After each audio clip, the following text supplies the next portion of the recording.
मेरा सुकून आप सभी का स्वागत है आप सभी का यूट्यूब चैनल साहिल संघर्ष स्टडी में। आज के क्लास में हम एक्सरसाइज 3.2 का 1 नंबर क्वेश्चन से सॉल्यूशन करने वाले हैं जी। आपको मैं पिछले क्लास में एक्सरसाइज 3.2 का 2 number question, 3 number question, 4 number question आपको मैं सॉल्यूशन करा चुका हूँ। आप अगर क्लास को शुरू से अंत तक देखे होंगे तो आपसे ये तीनों क्वेश्चन 100% जितना क्वेश्चन होगा आपसे बना होगा 100% जी। तो आज क्लास में हम 3.2 का 1 नंबर क्वेश्चन को सॉल्यूशन करेंगे, 5 नंबर क्वेश्चन को सॉल्यूशन करने वाले हैं और 6 नंबर क्वेश्चन को और 7 नंबर को। इतना अभी क्वेश्चन आपका बचा हुआ है, इसको मैं समाप्त करूंगा आज के क्लास में। आपका चैप्टर का नाम क्या है जी? 2 चर वाले रैखिक समीकरण। आपका ये इस चैप्टर में एक्सरसाइज 3.1 से लेकर 3.6 तक है। तो 3.1 को मैं समाप्त कर चुका हूँ, 3.2 को आज समाप्त करने वाला हूँ। आपका ये चैप्टर सबसे बड़ा है 10 क्लास में। आपका जो मैथ का चैप्टर है सबसे बड़ा चैप्टर आपका कौन है जी? 2 चर वाले रैखिक समीकरण। आपका यहाँ से प्रश्न पूछा जाता है ऑब्जेक्टिव सब्जेक्टिव। आपका सब्जेक्टिव टाइप 2 तरह से प्रश्न पूछा जाता है। आपका यहाँ से पूछा जाता है ऑब्जेक्टिव आपका टाइप प्रश्न भी, और सब्जेक्टिव में आपका लघु उत्तरीय प्रश्न और दीर्घ उत्तरीय प्रश्न, शॉर्ट क्वेश्चन और लॉन्ग क्वेश्चन भी पूछा जाता है, ऑब्जेक्टिव भी पूछा जाता है इस चैप्टर से। ये आपका चैप्टर बहुत ज़्यादा लंबा है जी। तो आज की क्लास को हम शुरू करते हैं। बिल्कुल आप ध्यान से क्लास में शुरू से अंत तक बने रहिएगा, आपको 100% 1 नंबर क्वेश्चन समझ में आएगा जी। तो समझिएगा क्वेश्चन को बिल्कुल बेहतर ढंग से। आपको ग्राफीय विधि से आपको हल करना है इस क्वेश्चन को। आपको पढ़कर इस प्रश्न को 2 समीकरण आपको तैयार करना है जी। वो 2 समीकरण जो तैयार होगा उस दोनों समीकरण से आपको ग्राफीय विधि से आपको हल करना है दोनों समीकरण को जी। तो ग्राफीय विधि क्या होता है आप बिल्कुल भली भांति जानते होंगे। ग्राफीय विधि को आलेख विधि भी कहा जाता है जी, आलेख विधि भी कहा जाता है। तो आप क्वेश्चन को समझिएगा बिल्कुल ध्यान से। कक्षा 10 के 10 विद्यार्थियों ने एक गणित की पहेलियाँ प्रतियोगिता में भाग लिया। यदि लड़कों की संख्या 4 अधिक हो तो प्रतियोगिता में भाग लिए लड़कों और लड़कियों की संख्या ज्ञात कीजिए। आपको लड़का और लड़कियों को दोनों आपका 10 है, इसको आप कैसे लिखिएगा? लड़कियों और लड़कों आपका दोनों मिलाकर आपका 10 है, तो आप इसको कैसे लिख सकते हैं? अगर आपको लिखना आता है तब बिल्कुल आप 100% इस क्वेश्चन को बना सकते हैं जी। इस क्वेश्चन का कॉन्सेप्ट आपको 75% पहले भी पढ़ा चुका हूँ। 25% कॉन्सेप्ट इसको में आपका क्वेश्चन बनाने में आपको पता नहीं होगा, लेकिन 75% आपका कॉन्सेप्ट मैं इस क्वेश्चन का बता चुका हूँ। तो लड़कियों और लड़कों को दोनों को मिलाकर 10 से इसको आप कैसे लिखेगा जी?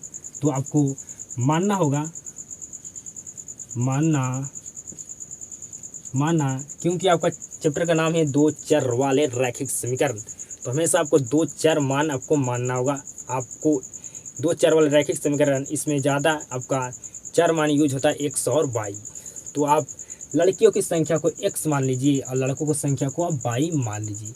आप इस क्वेश्चन को डायरेक्ट भी आपको हम 2 समीकरण बना देते हैं, अगर आप विधि से हल कर देते हैं, लेकिन आपको समझ में नहीं आता। तो मैं आपको स्टेप बाय स्टेप आपको कॉन्सेप्ट के साथ सिखाऊंगा जी। तो आपको सॉल्यूशन करना है कि माना लड़कियों की संख्या x है। आपको लड़कों को भी मानना होगा कुछ जी, तो y मान लीजिए।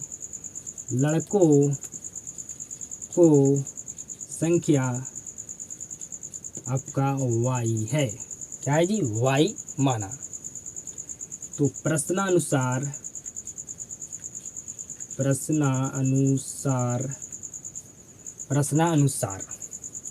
तो आपको लड़कियों और लड़कों दोनों मिलाकर आपका 10 है, तो आपको लिखना होगा। आपने लड़कियों को माने x प्लस लड़कों को माने y बराबर आपका 10। ये आपका समीकरण नंबर 1 हो गया। लड़कियों और लड़कों दोनों मिलाकर आपका 10 था। आपको इस तरह से आपको लिखना है।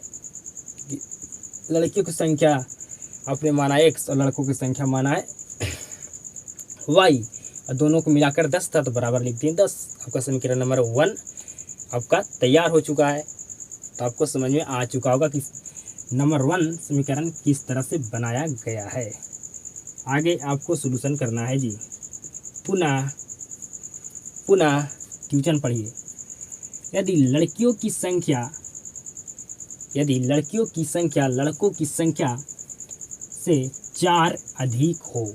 4 क्या है जी? अधिक है। जो लड़कियों की संख्या है जो लड़कों की संख्या से आपका क्या है? अधिक है।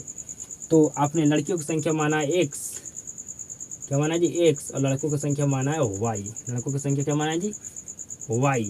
तो +4 आपको बाई तरफ लिखना होगा। ये नहीं कि एक तरफ आप लिख दीजिएगा x + 4, तो आपका कभी भी क्वेश्चन सोल्यूशन होने वाला नहीं है। आपको कहा किया गया क्वेश्चन में जी कि लड़कियों की संख्या जो लड़कों की संख्या से क्या जी? अधिक है। तो लड़की की संख्या जो ऑलरेडी लड़कों की संख्या से 4 अधिक है, और फिर आप लड़कियों की संख्या और 4 अधिक कर दीजिएगा, x + 4 लिख दीजिएगा, तो लड़कियों की संख्या हो जाएगा लड़कों की संख्या से 8 अधिक। तो आपको +4 लिखना है, बाई देने लड़कों की संख्या देने जी। तो आपका ये समीकरण हो गया 2 नंबर। समीकरण आपका 2 नंबर हो गया जी। तो आपका 2 समीकरण यहाँ से आपका आप बना लिए। ये दोनों समीकरण को आपको ग्राफीय विधि से हल करना है। ग्राफीय विधि से आपको हल करना है। आपको ग्राफीय विधि से हल करना, आपको ग्राफ खींचना है जी। तो आप ग्राफ खींचना बिल्कुल जानते होंगे भली भांति। तो हम इसको अब साफ करते हैं। अब ग्राफ पहले हम समीकरण को हल करके x और y का वैल्यू फाइंड करेंगे, उसके बाद ग्राफ खींचना होगा। तो यहाँ आपको लिखना होगा ग्राफीय विधि। ग्राफीय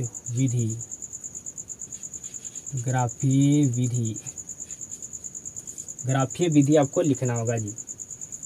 समीकरण 1 से, समीकरण 1 क्या है जी? x + y = 10 है। इससे आपको सारणी तैयार करना है। x ये आपका y हो गया। अब x बराबर कुछ मानिए, आपका y का वैल्यू आप निकलेगा। तो x बराबर अगर आप मानते हैं 4, तो y बराबर आ गया आपका 6। अगर आप x बराबर मानते हैं आप 5, क्या मानते हैं जी? 5, तो आपका y बराबर क्या आ जाएगा जी? 5 आ जाएगा। 5 आ जाएगा। अब समीकरण 2 से आपको सारणी बनाना है। समीकरण 2 क्या है जी? x बराबर y + 4 है। इससे आपको क्या करना है? सारणी तैयार करना है।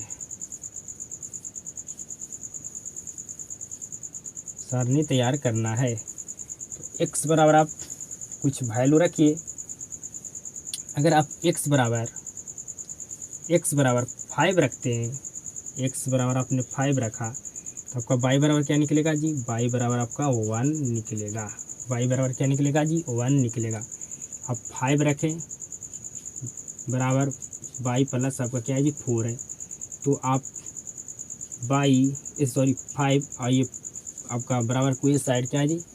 आपका ये प्लस में 4 है, तो इधर आएगा तब माइनस में बराबर क्या हो गया? y। तो y बराबर आपका 1 निकला।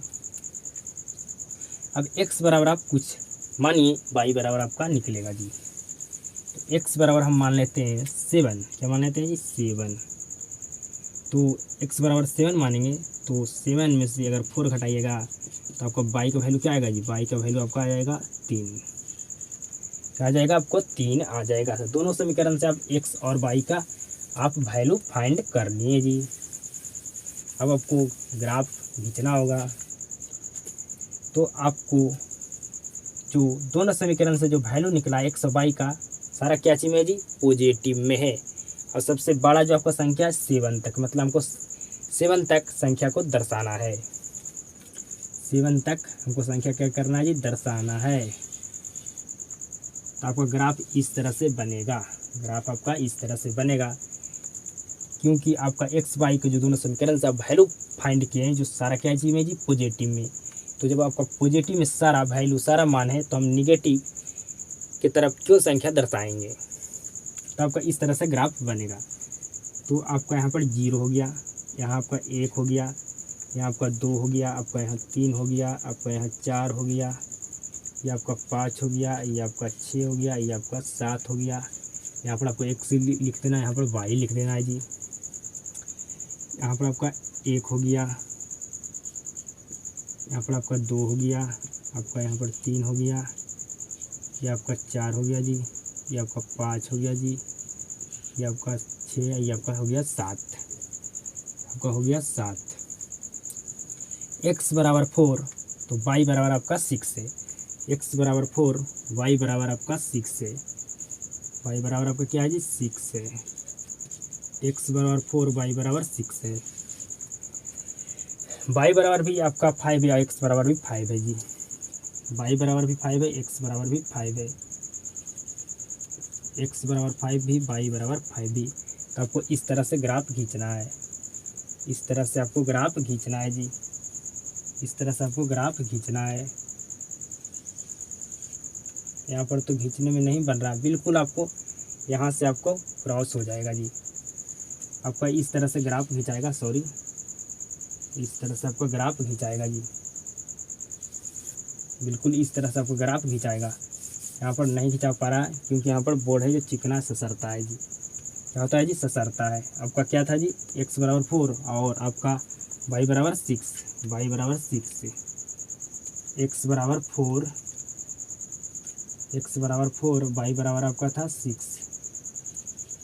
x बराबर 4, y बराबर आपका 6 था, और एक आपका था y भी 5 और एक आपका x भी 5 था जी। तो आपका यहाँ तक, यहाँ पॉइंट आपका था। तो आपको इस तरह से ग्राफ खींचना है, इस तरह से आपको ग्राफ खींचाएगा, ठीक है जी। ये लाइन थोड़ा यहाँ से जाएगा, यहाँ पर टेढ़ा हो चुका है जी। यहाँ पर हमको खींचने में बिल्कुल नहीं बन रहा है क्योंकि यहाँ पर ससर रहा है, जगह भी कम है, यहाँ पर जगह भी आपका कम है। दूसरा समीकरण से आप ग्राफ खींचिए। x बराबर 5, y बराबर 1, x बराबर 5, y बराबर 1, x बराबर 5, y बराबर 1। इस समीकरण आपका 1 से था जी, तो आपको लिख देना x प्लस वाई बराबर 10, x प्लस वाई बराबर आपको 10 लिख देना है। दूसरा समीकरण आपका है जिससे आप x बराबर 5 और आपका y बराबर 1 आपका हो गया। आपका दूसरा 7 और x बराबर 7 है, y बराबर आपका क्या है जी, 3 है, y बराबर आपका 3 है, y बराबर आपका क्या है जी, 3 है, y बराबर आपका 3 है। आपका इस तरह से ग्राफ खींचाएगा जी, इस तरह से ग्राफ आपका खींचेगा। तो यहाँ पर आपका क्या किया, दोनों ग्राफ प्रतिच्छेदी आपका होगा, दोनों ग्राफ प्रतिच्छेदी आपका यहाँ पर हो गया जी। तो आपका यहाँ पर था 7 और 3, x बराबर आपका 7 था और y बराबर 3। तो जहाँ पर दोनों ग्राफ प्रतिच्छेदी करता है वही आपका हो जाता है जी x और y का वैल्यू, यही आपका आंसर हो जाएगा। तो आपने लड़कियों की संख्या क्या माना था जी, लड़कियों की संख्या, अब इसको मिटा देते हैं, सारणी आपका काम नहीं यहाँ पर है। अपने लड़कियों की संख्या माना था, इसीलिए लड़कियों की संख्या अपने x माना था, तो यहाँ पर हो गया 7। लड़कों को संख्या y माना था जी, तो आपका हो गया यहाँ पर 3। तो ये आपका क्या हो गया, आंसर हो गया, ये आपका आंसर हो गया जी। तो आपका 1 नंबर का रोमन नंबर 1 आपको समझ में आ चुका होगा। 2 का आपको समीकरण तैयार करना था, दोनों समीकरण से आपको x y का वैल्यू फाइंड करना था, आपको ग्राफी विधि से हल करना था। और आपका ये जहाँ पर दोनों आपका दोनों आपका ग्राफ जहाँ पर प्रतिच्छेदी करेगा वहीं पर आपका x और y का आपका वैल्यू हो जाएगा, वही आपका आंसर हो जाएगा जी। यहाँ पर थोड़ा ग्राफ क्या हो गया जी, आपका पहला ग्राफ जो खींचा गया है यहाँ पर थोड़ा टेढ़ा हो गया चुका है, क्योंकि मैं अपना हाथ से बनाया हूँ जी। ठीक है, तो आपका जो ये जो आपका दूरी है, ये उसका आपका दूरी बराबर होना चाहिए। तो यहाँ पर जगह ना होने की वजह से आपका दूरी हाथ से बनाया हो तो आप इंच से बनाएगा, बिल्कुल आपका दूरी एकदम बराबर बराबर रहेगा, तो आपका ग्राफ बिल्कुल परफेक्ट आपसे खिंचा पाएगा। यहाँ पर ससर भी रहा, यहाँ पर क्या कहिए हाथ से बनाए थे, कभी इसका दूरी कम है, इसका दूरी ज़्यादा है, इसकी वजह से हमारा ग्राफ क्या हो गया, टेढ़ हो गया। लेकिन हमारा प्रतिच्छेदी ही दोनों ग्राफ आपका कटेगा जी, ये आप मानिएगा, बिल्कुल मैं सही बनाया हूँ, बिल्कुल 100%। यहाँ पर थोड़ा खाई क्या हो गया, पहला ग्राफ हमारा क्या हो गया, टेढ़ा हो गया, क्योंकि यहाँ पर हम दूरी हाथ से बनाए, आप हम इंच से यहाँ पर नाप के नहीं बनाए हैं जी। तो आपको ग्राफ खींचना है, आप ग्राफ अच्छे तरीक़े से खींचिएगा। यहाँ पर मेरा थोड़ा टेढ़ा हो गया, इसलिए सॉरी। तो पहला नंबर आपको क्वेश्चन समझ में आ चुका होगा, नंबर 1 का रोमन नंबर 1 आपको समझ में आ चुका होगा। अब 1 का रोमन नंबर 2 को मैं समीकरण आपको बनाकर बता देता हूँ। आप ग्राफ ये विधि से आप हल कर लीजिएगा, ग्राफ खींच लीजिएगा, एक्स और वाई का वैल्यू फाइंड कर लीजिएगा, वही आपका आंसर हो जाएगा जी। तो अब 2 नंबर हम क्वेश्चन को सोल्यूशन करते हैं, 1 के रोमन नंबर 2 को। अब 2 नंबर क्वेश्चन को मैं सोल्यूशन करने वाला हूँ, मेरे सुकूनों 1 का रोमन नंबर 2 है। इससे मैं आपको सिर्फ समीकरण बना दूंगा, समीकरण से आपको एक्स और वाई का वैल्यू फाइंड करके आपको ग्राफी विधि से आपको ग्राफ खींचना होगा खुद से। तो समझिएगा जी क्या कह रहा है क्वेश्चन, पढ़िएगा। 5 पेंसिल तथा 7 कलमों का मूल्य 50 रुपया है जी, जबकि 7 पेंसिल तथा 5 कलमों का मूल्य 40 रुपया है। एक पेंसिल का मूल्य तथा एक कलम का मूल्य ज्ञात कीजिए। तो आपको क्या करना है, 2 समीकरण बनाना है। तो आपका कलम है और पेंसिल है, तो आप कलमों को कुछ मानना होगा आपको, और पेंसिल का भी आपको कुछ मानना होगा, क्योंकि आपका यहाँ पर चैप्टर चल रहा है 2 चर वाले रैखिक समीकरण। तो यहाँ पर 2 चर मान आपको मानना होगा। तो आपको लिखना होगा माना एक पेंसिल का मूल्य 100 रुपया। एक पेंसिल का मूल्य कितना माना जी आपने, 100 रुपया। आपको बाई का भी मानना होगा, सॉरी आपको कलमों का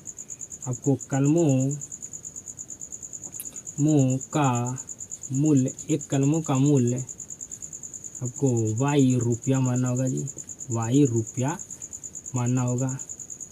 आपको एक कलमों को वाई रुपया मानना होगा, एक कलमों का मूल्य वाई रुपया आपको मानना होगा। एक पेंसिल का आपने मूल्य माना 100 रुपया, तो उसी तरह से एक कलमों का भी मूल्य आपको वाई रुपया मानना होगा जी। प्रश्नानुसार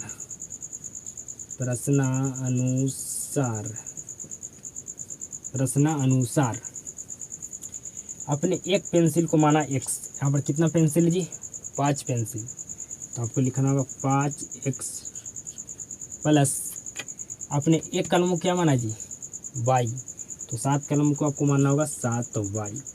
मूल्य क्या है जी, 50 रुपया बराबर 50। समीकरण 1 आपका तैयार हो चुका है जी।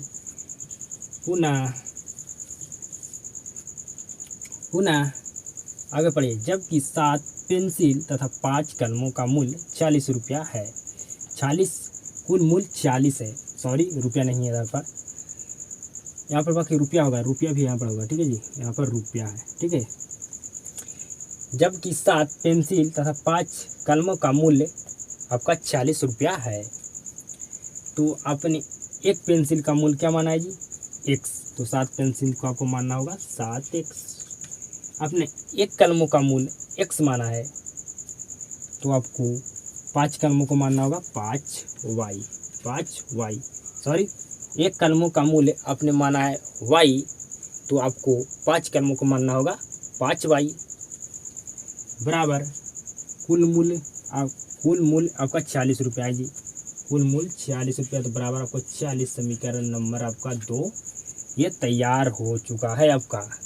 समीकरण 1 और समीकरण 2 से आपको ग्राफीय विधि से आपको हल करना है। ग्राफीय विधि से आपको ये दोनों समीकरण को हल करना है जी।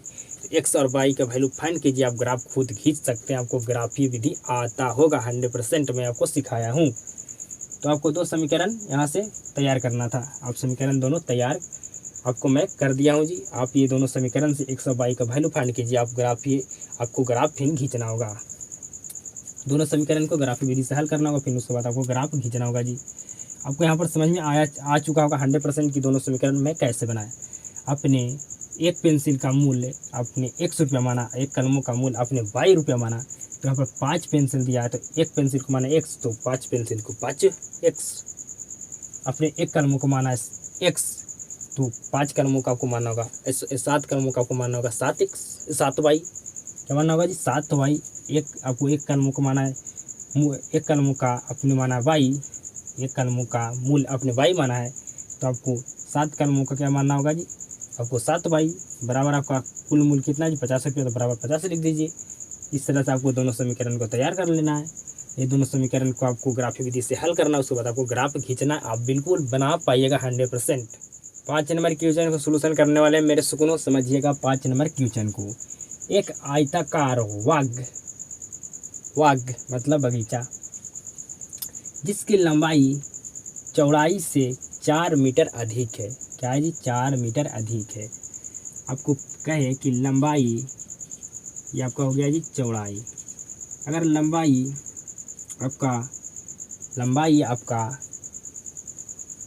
आपका चौड़ाई 4 है, ठीक है, तो लंबाई क्या होगा, आपका कहा गया है कि लंबाई चौड़ाई से 4 मीटर अधिक है। अगर चौड़ाई 4 है तो लंबाई क्या होगा 4 और 4 क्या हो गया आपका 8 हो गया। 4 4 क्या हो गया आपका 8 हो गया।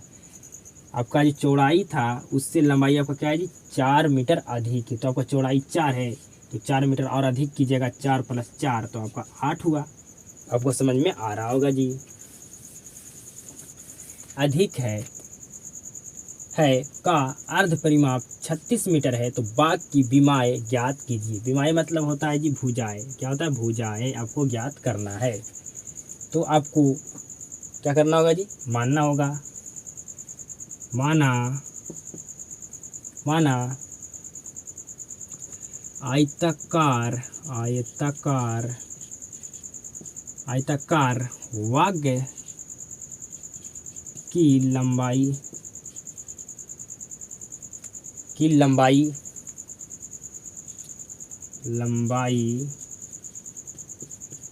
x metre. तो माना जी x मीटर। तो आपको चौड़ाई भी मानना होगा जी कि आयताकार वाग की चौड़ाई y मीटर। आयताकार वाग की लंबाई माना आपने x मीटर और आयताकार वाग की चौड़ाई को माने आपने क्या जी y मीटर। आपको मानना होगा कुछ लंबाई को, आपको मानना होगा चौड़ाई के भी कुछ आपको मानना होगा। तब दोनों को क्या माने जी लंबाई को x मीटर माने और चौड़ाई को आपने y मीटर माना है। तो प्रश्नानुसार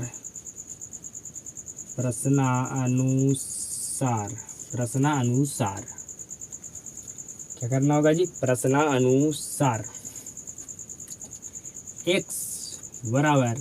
x आपने किसको माना जी आयताकार वाग की लंबाई और आयताकार वाग की चौड़ाई क्या माना जी y माना है आपने। तो यहाँ पर क्वेश्चन में कहा गया है जिसकी लंबाई चौड़ाई से 4 मीटर अधिक है। एक आयताकार वाग जिसकी लंबाई चौड़ाई से 4 मीटर अधिक है। जो आपका लंबाई है जो चौड़ाई से क्या है जी 4 मीटर अधिक है।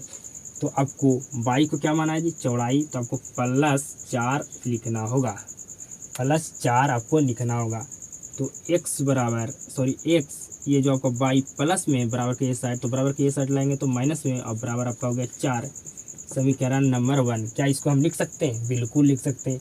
तो समीकरण आपको तैयार करना है। आपके पास हल करने के लिए समीकरणों को आपके पास 3 विधि है, बृजगुणन, विलोपन विधि और आपका है एक प्रतिस्थापन विधि। तो आपके लिए इजी सबसे कौन है जी? तो आपका सबसे इजी है आपका प्रतिस्थापन विधि, बृजगुणन विधि या आपका विलोपन विधि। तो विलोपन विधि सबसे इजी है। तो विलोपन विधि को आप हल करना है। 2 समीकरण आपको आप ज्ञात करना है। आपको दोनों समीकरण को आपको ज्ञात करना है जी। 2 समीकरण आप बना लिए, अब विलोपन विधि से हल कर लीजिएगा, आपका निकल जाएगा। वाग की भुजाएं ज्ञात कीजिए। विमाएं मतलब होता है भुजाएं जी।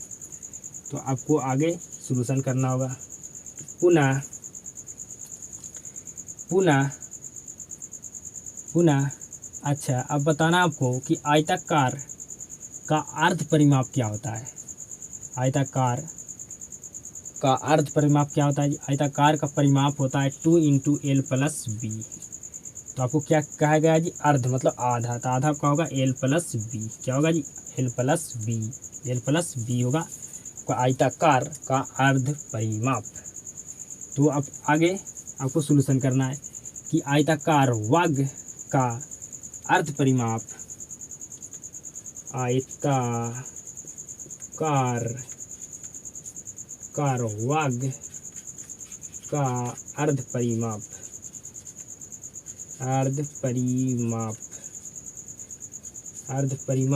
क्या है जी आपका जी?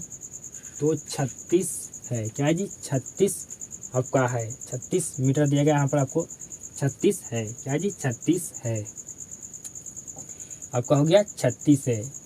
तो आपका आयताकार वर्ग का अर्ध परिमाप क्या होता है जी?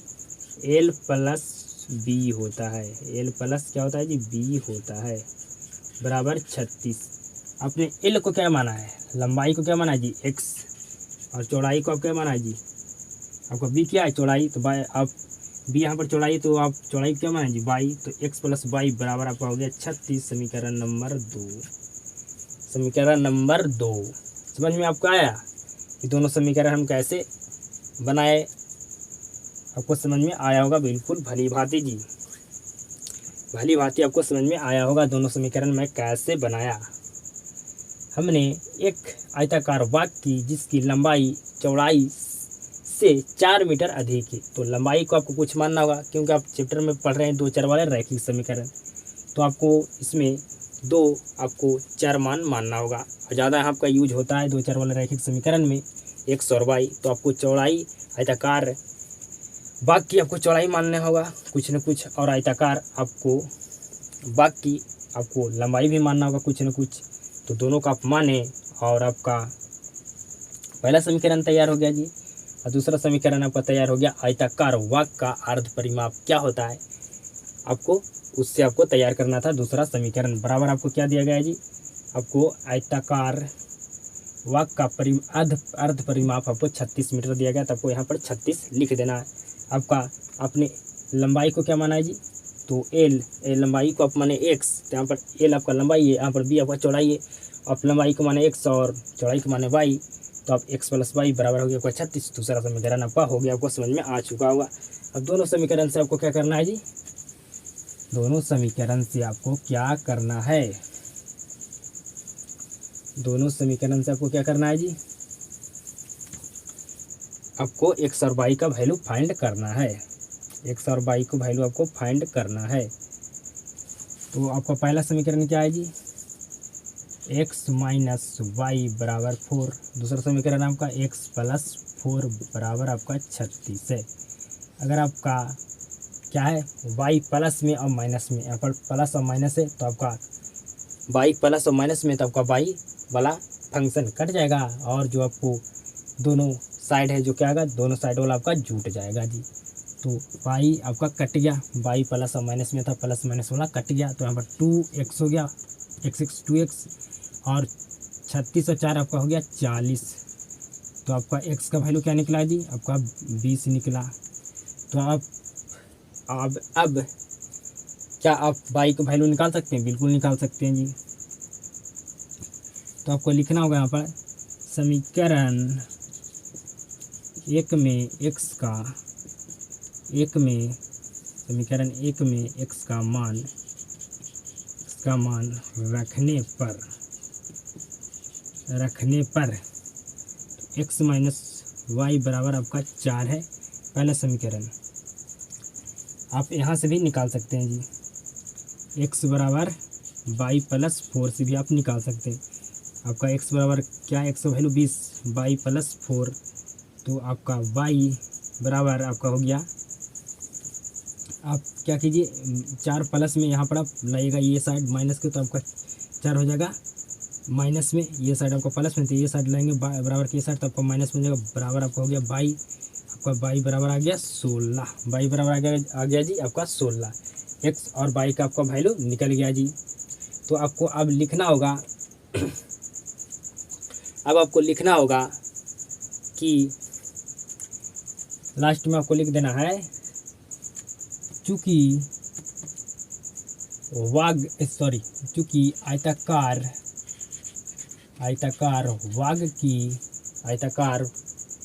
वाग की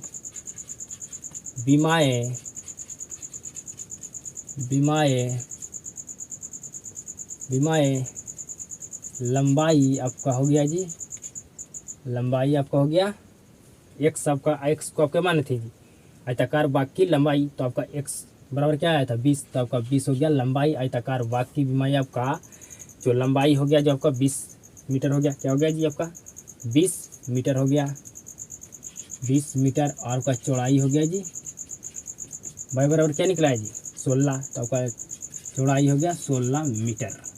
इस तरह से आपको लिख देना आयताकार, चूँकि आयताकार वाग की विमाई लंबाई आपका हो गया 20 मीटर और चौड़ाई आपका हो गया जी 16 मीटर, यही तो आपको ज्ञात करना था, वाग की विमाएं ज्ञात कीजिए। तो आयताकार वाग की विमाएं आप ज्ञात कर लिए, लंबाई आपका हो गया 20 मीटर और आपका चौड़ाई हो गया 16 मीटर। तो आपको 5 नंबर क्वेश्चन भी आपको 100% आपको समझ में आ चुका होगा। अब 6 नंबर क्वेश्चन को मैं सोल्यूशन करता हूँ। 6 नंबर क्वेश्चन कब सोल्यूशन करते हैं मेरे सुकूनों, ध्यान से समझिएगा। आपका 6 नंबर आपका एक क्वेश्चन है और एक आपका 7 नंबर क्वेश्चन है। आपका एक्सरसाइज 3.2 समाप्त होने वाला है, तो समझिएगा 6 नंबर क्वेश्चन को बिल्कुल ध्यान देकर। एक रैखिक समीकरण आपको दिया गया है जी, दी गई है, दो चरों में एक ऐसी और रैखिक समीकरण लिखिए ताकि प्राप्त युग्म का ज्यामितीय निरूपण, जैसे कि मतलब आपको एक समीकरण दिया गया है, ठीक है जी, आपको एक और समीकरण लिखना है जो आपका प्रतिच्छेदी करती रेखाएं, प्रतिच्छेदी होने के लिए ग्राफ आपका क्या कंडीशन होता है जी, क्या नियम है जी। आपको एक समीकरण दिया गया है, एक समीकरण आपको और लिखना है जो क्या करे, प्रतिच्छेदी करे, क्या करे जी, प्रतिच्छेदी करे। तो आपको एक समीकरण दिया गया है 2x + 3y - 8 = 0। तो प्रतिच्छेदी होने के लिए आपका क्या नियम है जी, तो a1/a2 बराबर नहीं होगा b1/b2 के, a1/a2 बराबर नहीं होगा b1/b2 के, तब आपका क्या होगा जी, प्रतिच्छेदी रेखाएं होगा। तो आपको एक समीकरण दिया गया, एक समीकरण और आपको ऐसा लिखना है जो आपका क्या हो, प्रतिच्छेदी रेखाएं हो। तो प्रतिच्छेदी रेखाएं होने के लिए आपका a1/a2 बराबर नहीं होगा b1/b2 का। तो यहाँ पर 2x लिख सकते हैं प्लस लिख सकते हैं y माइनस आप 8 लिख दीजिए बराबर 0, बराबर 0। तो a1/a2 तो यहाँ पर 2 है, ठीक है जी, 2 हो गया। लेकिन यहाँ पर b1/b2 क्या हो गया जी, 3/1 हो गया। तो क्या आपका 2 और 2 को अगर भाग देंगे तो 1 बचेगा, यहाँ पर 3 में 1 भाग देंगे तो 1 क्या हो जाएगा, फिर यहाँ पर हो गया आपका जी 3। तो क्या बराबर है, नहीं बराबर है। 1 क्या 3 के कभी बराबर हो सकता है, बिल्कुल नहीं होगा। तो आपका ये आंसर हो जाएगा, ये आपका पहला आंसर हो गया जी, क्या हो गया जी, आपका ये पहला आंसर हो गया। यहाँ पर a1/a2 बराबर नहीं होगा b1/b2 के। दूसरा क्या कहा गया है जी, समझिएगा, समांतर रेखाएं होंगे।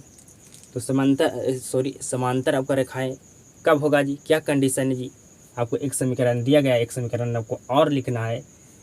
तो आपको दोनों समीकरण से आपको समांतर रेखाएं हो, क्या हो जी, समांतर रेखाएं हो।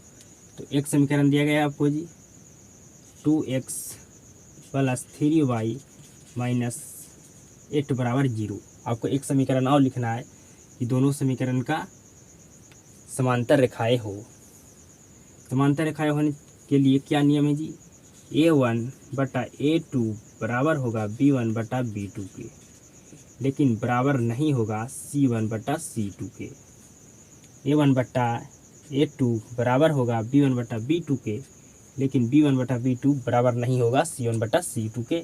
ये समांतर रेखाएं होने के लिए आपका ये कंडीशन है जी। आपका समांतर ग्राफ कब होगा? जब A1 बटा A2 बराबर होगा B1 बटा B2 के, लेकिन B1 बटा B2 बराबर नहीं आपका हो सकता है कभी C1 बटा C2 के। ये आपका नियम है समांतर ग्राफ होने के लिए जी। तो आपको ऐसा एक और समीकरण लिखना है जो आपका B1 बटा B2 बराबर ना हो C1 बटा C2 के। तो यहाँ पर लिख सकते हैं 2x प्लस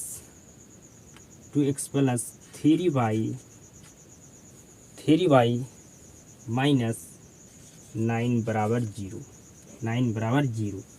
तो आपका A1 बटा A2 बराबर हो जाएगा B1 बटा B2 के, लेकिन B1 बटा B2 बराबर नहीं होगा C1 बटा C2 के। तो आपका क्या होगा ये जी? समीकरण आपका होगा समांतर होगा आपका। तो आपका आंसर दूसरा हो गया आपका ये। तीसरा आपको क्या कहा गया जी? समपाती रेखाएं हो। आपको एक समीकरण दिया गया, एक समीकरण आपको और ऐसा लिखना है जिससे आपका ये दोनों समीकरण समपाती हो जाए। तो समपाती होने के लिए क्या नियम है जी? आपका तीनों बराबर होना चाहिए। A1 बटा A2 भी बराबर होगा B1 बटा B2 के, और B1 बटा B2 बराबर होगा भी C1 बटा C2 के। तो आपको पहला समीकरण दिया गया है 2x प्लस 3y माइनस 8 बराबर 0। फिर जो भी समीकरण सेम समीकरण लिख दीजिए जी। 2x प्लस 3y माइनस 8 बराबर 0। ये आपका क्या होना चाहिए? तीनों बराबर होना चाहिए। तब आपका ये जगह आपका A1 बटा A2 बराबर हो जाएगा B1 बटा B2 के, B1 बटा B2 बराबर हो जाएगा C1 बटा C2 के। तो आपका क्या हो जाएगा जी? ये दोनों समीकरण आपका हो जाएगा समपाती। तो आपका ये तीसरा आंसर हो गया जी। तो आपको 6 नंबर क्वेश्चन बिल्कुल 100% समझ में आ चुका होगा। आप कुछ भी समीकरण लिख सकते हैं। आपको खाली क्या करना है, अगर समीकरण को आपको प्रतिच्छेदी करना है, क्या करना है? प्रतिच्छेदी आपको समीकरण को बनाना है तो आपको A1 बटा A2 आपको बराबर नहीं होने देना है B1 बटा B2 का। ये आपका नियम है। जब आपका प्रतिच्छेदी होगा ग्राफ तब आपका प्रतिच्छेदी होगा समीकरण तब। तो यहाँ पर आपका अलग भी समीकरण आ सकता है जी। आपका तीनों जगह अलग अलग, यहाँ पर आपको सेम आएगा। ये समीकरण जो दिया गया वही आपको लिखना होगा, लेकिन यहाँ पर आप दूसरा भी समीकरण आपको आ सकता है। यहाँ पर भी आपका दूसरा समीकरण आ सकता है, लेकिन तीसरा में आपका जो लिखा हुआ है समीकरण यही समीकरण आपका आएगा। तो आपको एक समीकरण दिया गया था, एक समीकरण आपको ऐसा लिखना था कि दोनों समीकरण आपका हो जाए प्रतिच्छेदी। यहाँ पर आपको एक समीकरण और दिया गया था, एक समीकरण आपको और लिखना था, एक समीकरण दिया गया था, एक समीकरण आपको और लिखना था, ऐसा कि आपका समीकरण क्या हो जाए? समांतर हो जाए। आपको एक समीकरण यहाँ पर दिया गया था, एक समीकरण आपको लिखना था कि दोनों समीकरण क्या हो जाए? समपाती हो जाए। तो आप तीनों को, आपको 6 नंबर में 3 प्रश्न दिया गया था, आप तीनों को बिल्कुल ईजी तरीका से आपसे बन चुका होगा जी। आप समझ में आपको आ चुका होगा। अब हम 7 नंबर क्वेश्चन को सोल्यूशन करने वाले हैं। आपका एक्सरसाइज 3.2 समाप्त होने वाला है। मेरे सुकून, आप 7 नंबर क्वेश्चन को सोल्यूशन करते हैं, बिल्कुल ध्यान से समझिएगा। आपका ये लास्ट क्वेश्चन है 7 नंबर। आपका एक्सरसाइज 3.2 का आपका समाप्त हो जाएगा, एक्सरसाइज 3.2। तो समझिएगा ध्यान से क्वेश्चन को जी। समीकरणों, आपको पहला समीकरण दिया गया और दूसरा समीकरण दिया गया है जी का ग्राफ खींचिए। क्या करना है जी? आपको ग्राफ खींचना है। एक्स अक्ष और इन रेखाओं से बने त्रिभुज के शीर्षों के निर्देशांक ज्ञात कीजिए। जो आप ग्राफ खींचिएगा उससे जो त्रिभुज आपका बनेगा उसको क्या करना है जी? शीर्षों को आपको निर्देशांक लिखना है जी। आगे समझिएगा। और त्रिभुजाकार पटल को छायांकित कीजिए। क्या कीजिए? त्रिभुजाकार पटल को छायांकित कीजिए। आपका ये 3 स्टेप में बनेगा आपका ये क्वेश्चन जी। पहले आपको ग्राफ खींचना, उसके बाद आपको त्रिभुज के शीर्षों के निर्देशांक को आपको लिखना है जी। फिर आपको छायांकित करना है, त्रिभुजाकार पटल को छायांकित आपको करना है जी। तो सबसे पहले आप ग्राफ खींचिए दोनों समीकरण को से वैल्यू निकाल कर। तो x माइनस वाई बराबर -1, ये आपका समीकरण 1 हो गया जी। 3x + 2y बराबर 12, समीकरण आपका 2 हो गया जी। समीकरण 2 हो गया जी। समीकरण 1 से आपको सारणी तैयार करना है जी, सारणी बनाना है जी।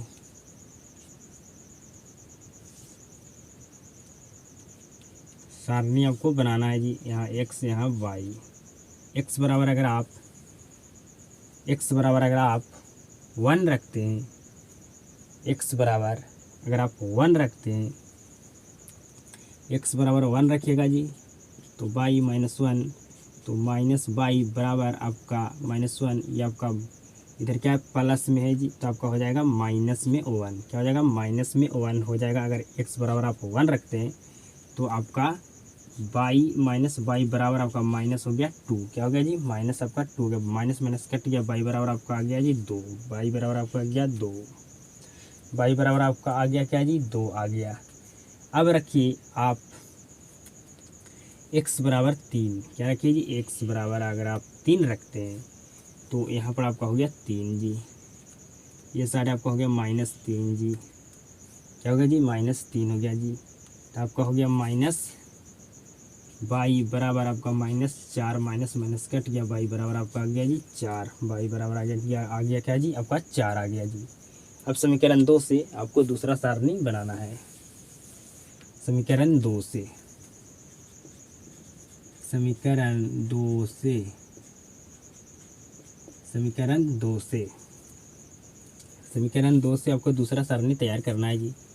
समीकरण 2 क्या आपका जी? 3x + 2y बराबर 12। बराबर क्या है जी? 12 है। तो आपको सारणी तैयार करना है x और y। x बराबर आप रखिए जी, x बराबर आप कुछ रखिए जी, तो 6 रखिएगा तो आपको 6 घट जाएगा। x बराबर अगर आप 6 रखते हैं, 6 नहीं रखिए, 3 रखिए। 3 अगर आप रखते हैं, 3 नहीं रखना है जी, आपको 2 रखना है। 2 रखिए, 2 रखिए तो आपका हो जाएगा 6 + 2y बराबर आपका 12। 2y बराबर आपका 12 में से 6 घटेगा तो 2y बराबर आपका आ गया 6। 3 दूनी आपका 6, y बराबर आपका हो गया जी 3। y बराबर आपका हो गया जी 3। अब x बराबर रखिए आप, अब x बराबर आप रखिए 4। तो 4 तिया 12, अब 12 में से 12 गया तो आपका 0। यहाँ आपका हो गया 4 तिया क्या जी? 12 + 2y बराबर हो गया आपका 12। 2y बराबर 12 - 12, तो आपको 2y बराबर हो गया 0। 2 आपका गुना में तो जाएगा भाग में, तो y बराबर क्या आ जाएगा? 0 आ जाएगा। अगर आप रखते हैं x बराबर 6 तो आपका y बराबर आ जाएगा 0। अब आपको क्या करना है जी? ग्राफ खींचना है। अब आपको ग्राफ खींचना है। अब आपको ग्राफ खींचना है जी। सॉरी, यहाँ पर आपको 6 नहीं रखना है जी, आपको यहाँ पर 6 नहीं रखना है, 4 रखना है। क्या रखना है जी? 4। सॉरी, गलती हो गया, माफ़ करना। 4 रखिएगा तो 12 में से आपका 12 गया तो 0, और आपका 2 गुना में था तो आपको भाग में जाएगा, तो आप 0 में 2 से भाग दीजिएगा तो क्या आएगा जी? आपका 0 आएगा। क्या आएगा जी? 0 आएगा। क्या आएगा जी? आपका 0 आएगा। तो आपको यहाँ पर 4 रखना था जी, सॉरी गलती हमसे हो गया। यहाँ पर आपको 6 रख दिए मैं, तो आपको x बराबर 4 रखना होगा। अब क्या करते हैं जी? आपको ग्राफ खींचना होगा जी। तो समीकरण आपका ये हो गया 2। अब समीकरण 1 आपका क्या है जी? समीकरण 1 क्या है जी? क्योंकि यहाँ पर जगह नहीं है तो यहाँ पर मिटा देंगे, तो यहाँ पर समीकरण 1 आपको लिखना होगा। समीकरण 1 है x - y बराबर आपका -1। इससे जो आपका सारणी बना है इसको आपको यहाँ पर लिख देना है जी। तो x y 1 2 3 और आपका 4। अब इसको मिटाते हैं और क्या करते हैं जी? संख्याओं को दर्शाते हैं, ग्राफ खींचते हैं। हार्डली से हार्डली हमें 4 तक जाना है जी, 4 तक जाना है।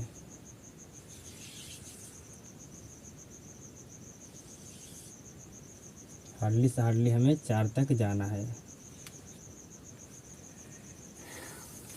ये आपका हो गया एक्स, ये आपका हो गया वाई, ये आपका एक्स माइनस हो गया, ये आपका वाई, आपका ये वाई माइनस हो गया, ये आपका वाई हो गया जी। ये आपका 0 हो गया, यहाँ पर आपका 1 हो गया, ये आपका 2 हो गया जी, ये आपका 3 हो गया जी, ये आपका 4 हो गया, यहाँ पर आपका 1 हो गया जी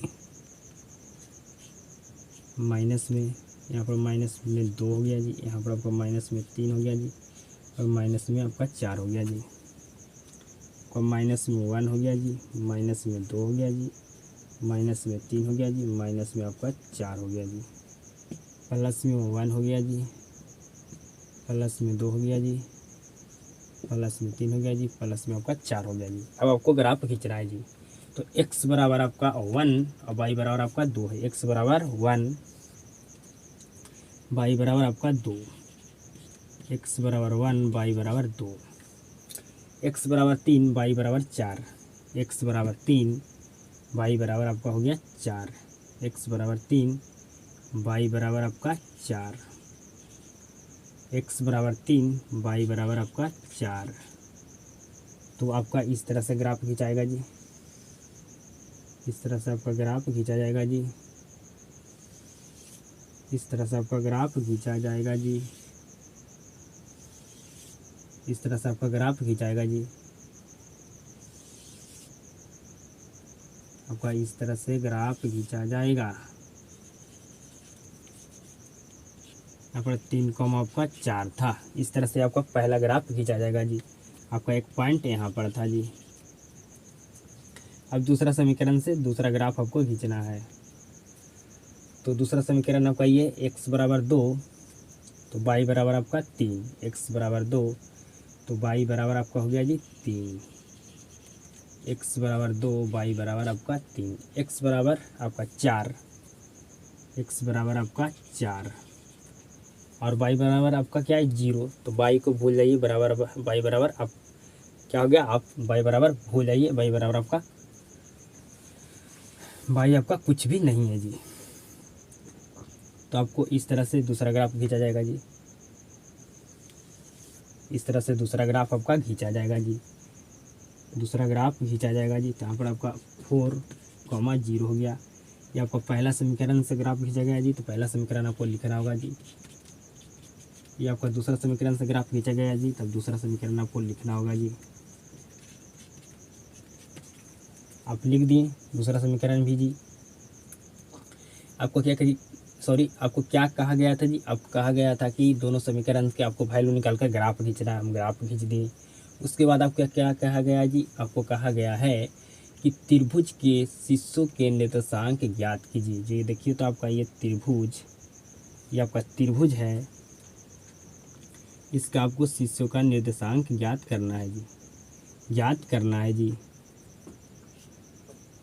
तो आप ये तीनों जो आपका शीर्ष है इसको मान लीजिए, इसको मान लीजिए ए बी सी, मान लीजिए सी। तो आपको लिखना होगा त्रिभुज के शीर्षों के निर्देशांक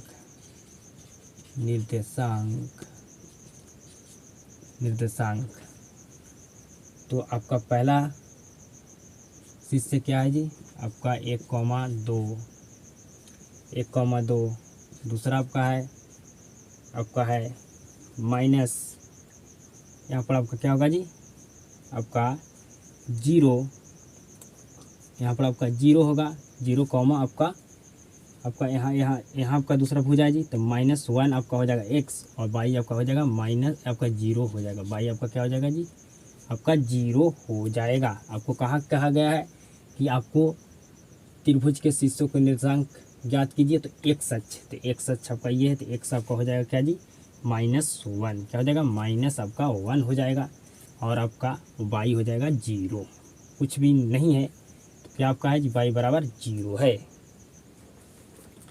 तीसरा आपका शीर्ष क्या है जी, तो आपका है 4, आपका तीसरा शीर्ष क्या है जी, 4,0। तो आपको त्रिभुज के शीर्षों के निर्देशांक आपको क्या करना था, आपको लिखना था जी। आप लिख चुके हैं। पहला स्टेप कंप्लीट, ग्राफ आपको खींचना था। दूसरा स्टेप कंप्लीट, त्रिभुज के शीर्षों के निर्देशांक लिखना था। तीसरा आपको क्या कहा गया जी कि छायांकित कीजिए। क्या कीजिए? छायांकित आपको करना है, छायांकित आपको करना है। इस तरह से आपको क्या करना था जी? छायांकित करना था। तो आपका ये कंप्लीट हो गया। छायांकित आपको करना था ये तीसरा स्टेप में क्वेश्चन का। तो आपका ये क्वेश्चन को 3 स्टेप में बनाना था। पहले आपको ग्राफ ही आपको सबसे पहले आपको क्या करना था जी?